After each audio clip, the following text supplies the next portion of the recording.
All right, boys and girls, it is 30 days until the shortest day of the year.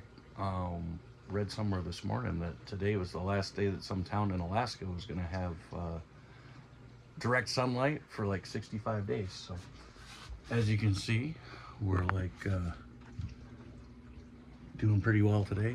3,000, oh, must be a cloud. So, everything's working totally great. And I had I don't know, that's pretty much the update.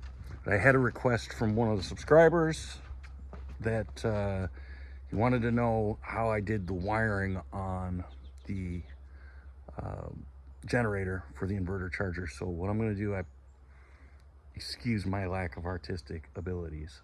It all goes towards singing and playing guitar. But I'm going to show you how everything's wired up. All right, so here's the solar array. I've got these three in series, those three in series, these three in series, and I still got to go see Tony to get my 10th one. So obviously these go, that's like a 63 amp breaker. These are running at like the open circuit voltage is something like 115 volts. So if I put four of them together, it actually would go right to 150.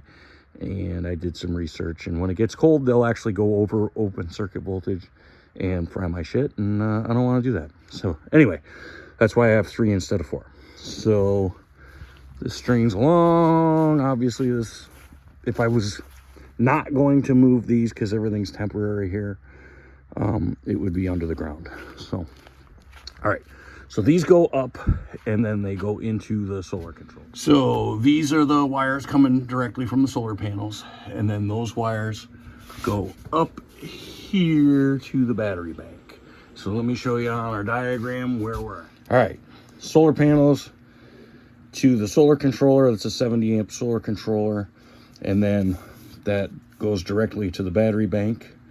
All right, and then from the battery bank we've got a connection to the inverter charger. Okay, we have a parallel connection to the golf cart receptacle, which I'll show you here in a minute. Okay, we have a connection to a board that I've got up here that's got all these DC to DC buck connectors on it, and then this is like a 5 amp USB. So everything up here is run with straight DC. So come on, dude. So that's that board there. I've got some direct DC lights, which, like I said, it bugs me every day, but I'm not going to tear my cabin apart to install these because I'm going to change how I'm doing everything, probably in the spring. So, and then we've got another parallel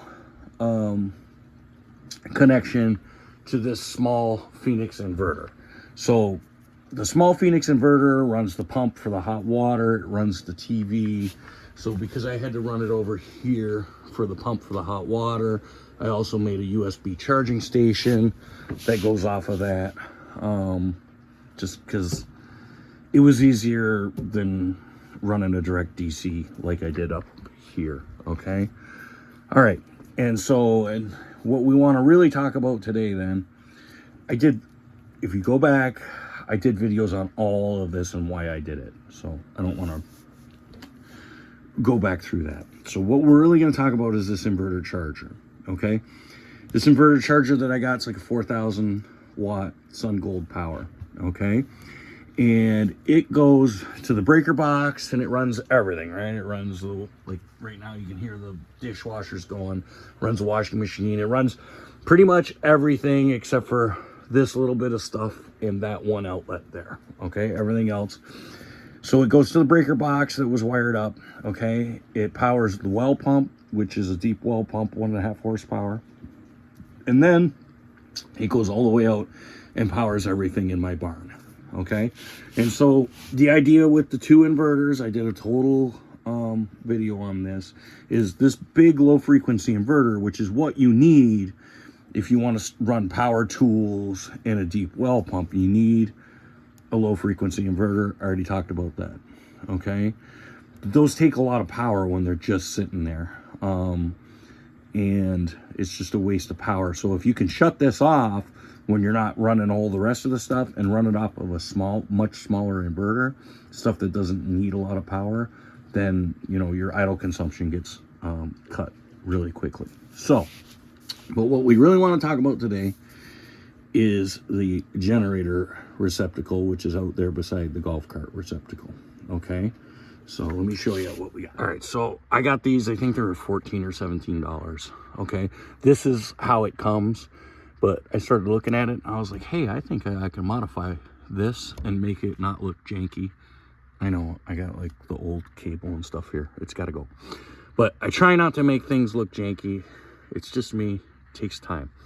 But I made, I took that apart and I modified it. So that's actually a golf cart receptacle. And then I made a two-ended thing, cable for that. So this is just stock the way it goes, right? So that's your ground.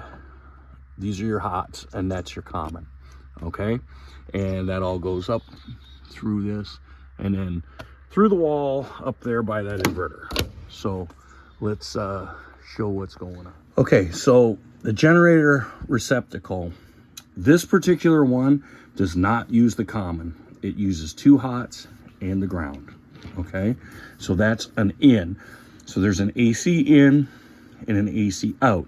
Obviously this is split phase, so there's 2 hots, a common and a ground that then go to the box. But on the in, it's just hot ground. And so what happens is the inverter charger is always looking for an AC in. Let's see, right there you can see it, AC in abnormal, saying 0 volts, right? And then our output's 242 volts. So when it senses AC in, okay, what it does is it flips off the inverter part and it then charges the batteries with whatever's left over, because it's also going to just pass through, okay? It's going to pass through whatever AC is needed through to the breaker box, okay? And so, and I did notice when the pump went on, it must have been more or something, but it actually kicked back and inverted until the pump went off, and then it kicked back onto the pass-through, the inverter charger. So it's really that simple. And I know some people are like, well, duh. But I'll be honest, some of this stuff, when I was learning it, I was like, can it really be that simple? And somebody asked me for a wiring diagram, and so here it is. I mean, it's not a beautiful diagram, but it's functional. So it really is, though, that that simple. If you go look at the video that I posted last week, you'll hear it. It beeped, and then it passed it through, and then you could hear the generator slow down because it was taking the load on it. And it was putting in like 35 amps, something like that. Which, you know, we're not even at the solar primer yet, and it's still kind of sort of cloudy, and I'm getting the same kind of input right now. So, I don't know, but.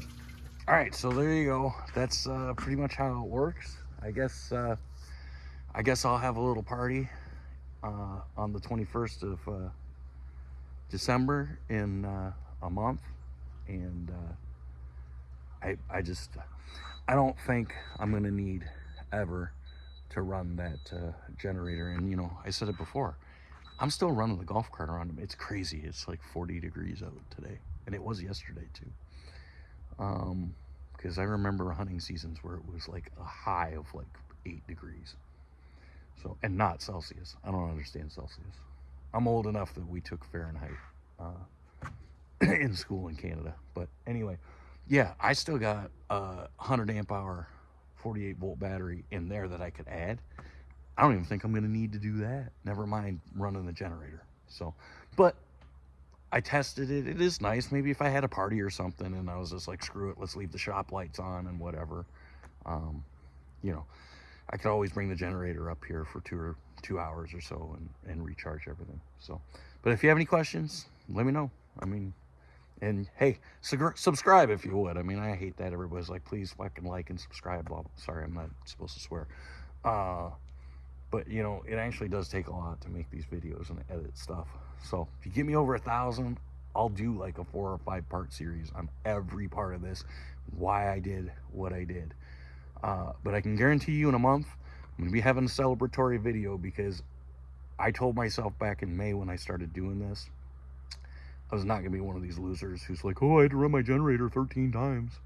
I was like, no, I'm going to research everything and properly design this system so that it works. And it does. So, all right, till next time, keep your sticks on the ice.